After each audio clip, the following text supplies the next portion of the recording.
For approximately 25 years of my life, the word exorcism has had a magnetic quality to me. I found the movie by William Friedkin deeply moving. The fact that no matter how horrific the situation got, none of the 5 characters close to Reagan ever even considered abandoning her. They simply refused to leave her no matter what. Although I would not admit it to anyone back then, I personally knew that demons were real, just as I knew that most people would leave a possessed person. My first attempt to undergo an exorcism occurred in Mexico at the age of 25 or 26. The method was peyote. While in Saltillo, I encountered some locals, a couple and their friend, who took me to a desert canyon surrounded by acres of shattered glass bottles, ostensibly placed there protectively by a shamanistic community, where my new friends helped me to locate and harvest approximately 17 fist-sized peyote buttons. Imparting some basic shamanistic guidelines were hurriedly laid down for me, all of which I immediately forgot, and I set about consuming 15 of the 17 plants over a 2-day period, camping alone in the canyons of Mexico. Immediately, my chronic mental spiritual condition for which I was seeking relief worsened horribly. I began hearing voices, not just in my head, but in my ears. In the middle of the moonlit desert night, I was approached by a hideous figure, female, covered in catastrophic wounds. I asked her who she was. A voice kept claiming over and over again that she was me. "She is you," the voice insisted. Needless to say, Exorcism 1 was a hopeless failure, resulting in an eventual psychiatric incarceration, followed by a fruitless past life fixation.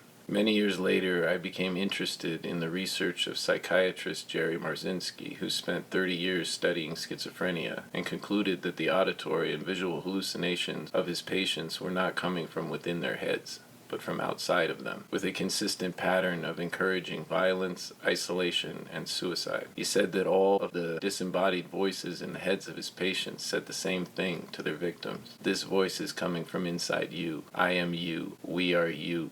My second attempt to undergo an exorcism was at the hands of an elderly Lakota Sioux woman who performed a smudging on me. This took place outdoors in the orchard of a farm in Okanagan County. After making an offering of water, sliced apple, and tobacco to the ancient spirits, I was seated in the grass and told to close my eyes. In a stone bowl, the Sioux elder set fire to massive rolls of white sage, as well as another darker sage, which I did not recognize, and a wad of dried tobacco. Holding the burning mass over me, she used a cluster of large eagle feathers and the full dried wing of a spotted owl to violently fan a thick smoke down over me, chanting an illegible tribal prayer. I began to feel very lightheaded and had the sensation that she was not so much fanning the smoke as beating it straight into me. Then I was in pain, as if the sharp talons of an eagle or owl was clawing at my scalp, the back of my neck and shoulders. Later I would decide that this had in fact merely been the result of small sparks landing on me as she fanned the basin. Curiously, I found no tiny burn holes in my clothing. Days later, while doing unskilled labor on a mountain desert farm, I found myself feeling slightly drunk, stumbled away from the others, and sat a moment in the glaring sun, facing an expanse of barren hills. Although I remained uncannily still and calm, I detected an invisible beast of some kind, snorting and galloping across the dead grass straight for me. I felt the nearing force of the unseen creature, an exponential trembling in the ground, a lifting in the volume of its snarl as it leapt for me, now growling like a lion or tiger, almost deafening. It leapt, but the impact never came. For weeks afterward, I was skittish. Clearly, the Lakota Sioux exorcism had been a failure. My third attempt to undergo an exorcism was at the hands of a master acupuncturist, who used a staggering amount of needles to perform on me what I believe she called a demonic 3 exorcism. The needles went first into my abdomen, then, after an agonizing wait, were removed and put into my lower back. During the first stage, while lying on my back, I stared at a mandala hung on the ceiling. Something about this symbol filled me with despair. During the second stage, I had a striking feeling of hopelessness. Far from an internal liberation, I afterwards began to be afflicted with regular blackout fainting spells, causing me to repeatedly strike my head on the brick walls and concrete sidewalks of New York. I was thus certain that this exorcism of needles had also been a failure. Over time, the fainting spells ceased. Working in Manhattan, I helped unpack a large print Bible. The print had been made excessively big for people with severely impaired vision and/or partial blindness, so that a single Bible came in several large boxes. This edition was a Vatican-approved translation. Knowing what I already did about the sordid history of the Church of Rome, I trusted nothing coming from the Vatican. Yet, I experienced an overpowering compulsion to steal a final volume, James through Revelation, from the 2 boxes, which I did. It was an overpowering compulsion, which I characterized as a kind of thirst. What followed was my reading and rereading the book of Revelation an unknown number of times on the New York subway. I had a strange, intellectually indefensible epiphany that what I was reading in those large print sentences was in fact what was taking place on the planet right now. I couldn't explain this certainty, not even to myself.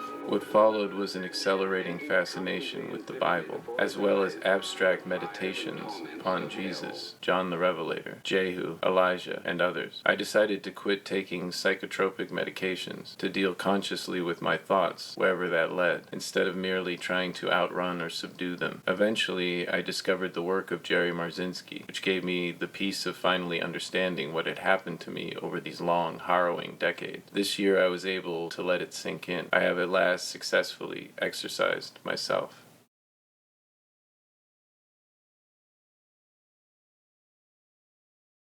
For Brandish Productions, this is Daddy Brandish.